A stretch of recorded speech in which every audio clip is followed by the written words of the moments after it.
Worried about rust? Use Rust Converter.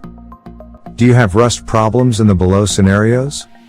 Rush over crane equipment, rust in chemical plant, rust in shipbuilding industry, rust over industrial machineries, rust in petrochemical industry, rust over marines pipes, rust over oil tanks, rust over onshore equipment, rust over splash zones in sea water, rust over iron structure, rust over TMT bars, rust over reinforced cement concrete columns, rust in RCC roofing. One-stop solution to remove rust from all of the above scenarios. Rust Converter, which when applied over the rusted portion of an iron surface, it oxidizes the rusted portion to iron tannate and forms a dark blackish brown layer over the iron surface itself, thereby removing rust without any weight loss of the iron. Methods of application.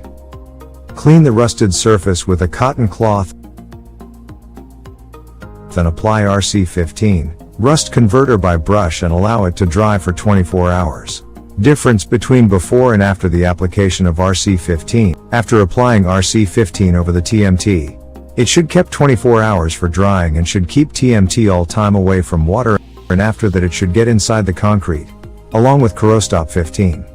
For iron structures, after applying RC15 over the iron surface, it should keep 24 hours for drying and should keep iron surface all time away from water, and followed by 1 coating of primer and 2 coat enamel paint for better results. RC15 Rust Converter is tested and certified by CSIR-CECRI Karaikudi TM standard used to test RC15, Rust Converter, ASTM B117, salt spray test, 240 hours passed an ASTM, adherence test 4.2 N by M2 4541.